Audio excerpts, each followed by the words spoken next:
Boy Scout Cave Tragedy. On December 27, 2003, an expedition group consisting of 8 teenagers and 2 guides went to Boy Scout Cave in Florida to experience caving. Among the group were Michael Shiro, 15, and Javik Henderson, 16, both very excited about the trip. Boy Scout Cave is famous for its twisting tunnel system, with many sections requiring crawling flat on the ground to pass through. Although quite narrow, this place is still considered relatively stable and is frequently visited by expedition groups. Because their bodies were too large, the 2 guides could not pass through the narrowest passages of the cave. After briefing the safety rules, they decided to wait outside while the boys continued deeper inside. The light from the flashlights swept across the limestone walls, clearly illuminating each narrow pathway amidst the cool and breathtakingly quiet atmosphere. About an hour later, the group approached a famous location called the Hairpin Turn, a narrow corridor bending at almost a right angle, forcing the person passing to twist their body very skillfully to get through. Michael was leading, and Henderson was following right behind. However, while trying to twist his body to pass the turn, Henderson suddenly became tightly stuck between the 2 rock walls. He could neither inch forward nor move backward. Realizing his friend was in danger, Michael immediately turned back to help. But the gap was so small that both were pressed tightly against the cave walls. Every time they tried to move, their bodies were scratched by the hard rock outcroppings, making the rescue more difficult. Meanwhile, the other boys waiting in a wider area started to worry as time passed, and the 2 still had not returned. For over an hour, Michael and Henderson continuously tried to find a way out, but all failed. Henderson had to endure immense pressure on his hips and ribs while being tightly squeezed in the rock crevice. Every attempt to turn his body only caused him more pain, and his strength was gradually depleting. Then the situation suddenly became more serious. Due to lying for a long time in the freezing environment and expending too much energy, Michael gradually lost consciousness and fainted right in the tunnel. Henderson was still conscious but completely helpless, only able to continuously call his friend's name and cry for help amidst the thick darkness of the cave. The other teenagers were too scared to enter the narrow section to assist. They could only hurriedly return to the cave entrance to report the news. At this point, the 2 guides finally realized an incident had occurred. They immediately extinguished the fire they were building near the cave entrance and called 911. Within a short time, a specialized cave rescue team arrived with the necessary equipment to begin the rescue operation. Inside the cave, the atmosphere became extremely tense. The remaining members sat huddled with pale faces, both worried and hopeful that their friends were still alive. The rescue team quickly advanced deep into the cave, understanding that the low temperature and prolonged entrapment time could directly threaten the lives of both boys. Upon reaching the Hairpin Turn, they found Henderson still conscious but almost exhausted, his whole body cold and his reactions sluggish. Ahead of him was Michael, lying motionless and no longer responding to any calls. To create more working space, the rescue team had to carefully chisel away pieces of limestone around the pathway. The sound of hammers and chisels echoed continuously within the heart of the cave, signaling that the race against time was still ongoing. After more than an hour of effort, Henderson was finally freed from the rock crevice. As soon as he was pulled out, he burst into tears of relief. The rescue team immediately wrapped him in thermal blankets, checked his health condition, and gradually brought him out of the tunnel system. All focus was then dedicated to Michael. Getting him out was much more difficult because he was completely unconscious. After nearly 2 hours of continuous work, the rescue team was finally able to free him from the narrow cave section. Although his pulse was very weak, Michael still showed signs of life. The rescue personnel quickly secured him to a specialized stretcher and carefully transported him through each narrow passage to bring him to the surface.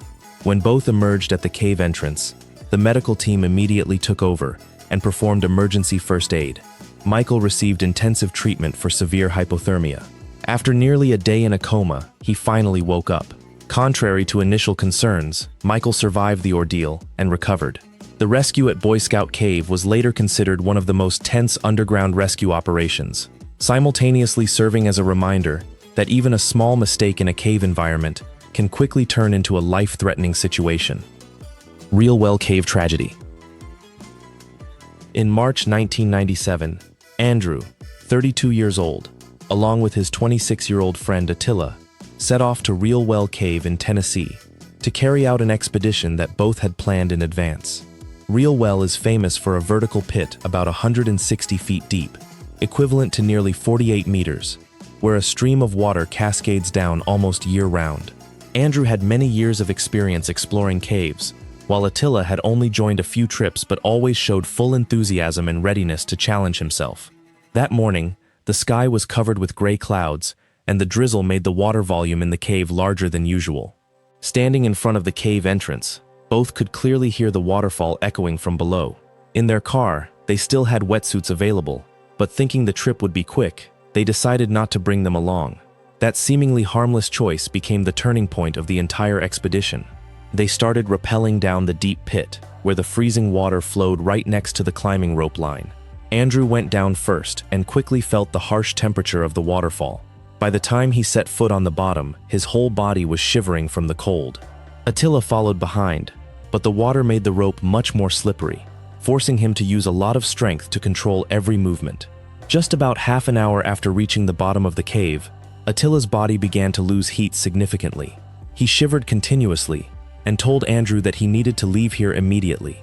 Andrew was no better off. Realizing that both were having their strength drained by the cold, he agreed to end the trip early. While preparing to climb back up, Attila set up his rope system quite hastily. He used a standard safety harness, combined with a self-tied chest harness and a Petzl rope climbing device. The safety lanyard was left too long, while the backup device intended for protection made the operation more complicated. On his harness, Attila also hooked many non-locking carabiners. Although Andrew noticed this preparation was not truly safe, he still let his friend proceed because he wanted to quickly leave the freezing environment. The climb up began under conditions that were extremely harsh.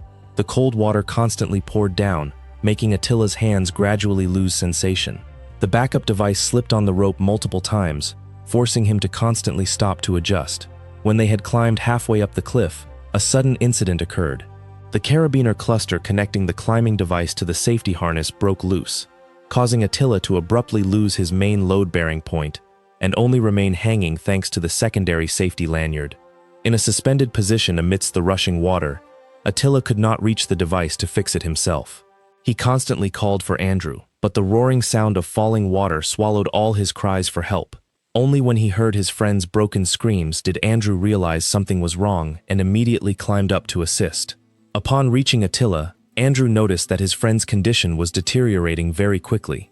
Attila's body was nearly immobile due to hypothermia, his movements becoming slow and weak. Andrew understood that the most feasible option was to perform a rescue technique by transferring Attila's weight onto his own rope system and then lowering together to a safe location. But in the freezing temperature, his fingers had stiffened, making those familiar operations become extremely difficult. After many attempts but without success, Andrew was forced to change the plan. He tried to continue climbing up while still carrying the entire weight of Attila. However, after only about 15 feet, his strength was completely exhausted. The two fell back into a situation of being stuck mid-cliff. Attila gradually fell into an unconscious state, and Andrew also no longer had enough capability to continue the rescue. In a final effort to keep his own life, Andrew tried to swing over to a nearby ledge and then detached himself from the rope system that was holding them both. Exhausted from the cold and losing too much energy, he passed out right on the cliff. A few hours later, Andrew woke up in a state of a stiffened body and a dizzy mind. When looking towards the waterfall, he saw Attila still hanging motionless in the exact same position. There were no longer any signs showing his friend was still alive. Understanding that all efforts were already too late, Andrew painfully cut the rope connecting the two of them, and then climbed the final meters alone to escape from the cave. As soon as he reached the surface, he immediately notified the rescue forces. The rescue teams quickly arrived and advanced into the cave. They found Attila still hanging amidst the cold water. After an examination, the doctor confirmed he had died due to hypothermia many hours ago. The accident at Real Well Cave later became a painful lesson within the cave exploration community. A chain of seemingly small mistakes, such as leaving behind cold weather gear, using equipment improperly, setting up the rope system too hastily, and taking safety protocols lightly, had combined with harsh environmental conditions to lead to an irreversible consequence. A highly anticipated expedition ultimately closed with the passing of a young explorer and left a lifelong haunting memory for his companion. Tragedy at Cave of Death. Early morning one day in 2005, 5 friends came to an isolated cave located in the mountains of Utah to carry out an expedition that they had prepared in advance. Around 2 a.m., the whole group arrived at the cave entrance. The entrance was only about 1.2 meters high, so everyone had to bend down, even crawl flat on the ground, to be able to proceed inside. After going a bit deeper, they encountered the most dangerous challenge of the cave. In front of them was a tunnel completely submerged underwater, only about 45 by 50 centimeters wide and nearly 4.5 meters long. The space was so tight that an adult could just barely squeeze through. To pass this section, an explorer had to dive completely in the dark, seeing nothing but the murky water and the surrounding rock walls. Once inside, there was almost no room to turn around. In the group, Jennifer Galbraith, 21 years old, was the only one who had been here before. She had once passed through this tunnel and survived, although later suffering from hypothermia to the point of unconsciousness. Even so, Jennifer still believed that this diving section could be passed if one was calm enough. That confidence made her friends decide to follow. Blake Donner, 24 years old, Scott McDonald, 28 years old, and Ariel Singh, 18 years old, one after another, along with Jennifer, entered the flooded area, while the remaining members stayed outside to continue waiting for their return. Jennifer was the first to enter the water.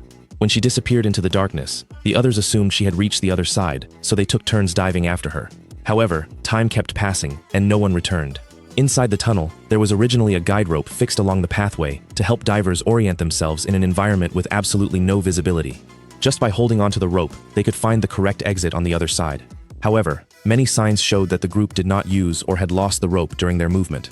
That made the risk of swimming by mistake into dead-end crevices become very high. Previously, a diver once told that he had lost his orientation multiple times in this exact tunnel and only narrowly escaped death by turning back in time to find the guide rope. For Jennifer and her friends, they did not have a second chance.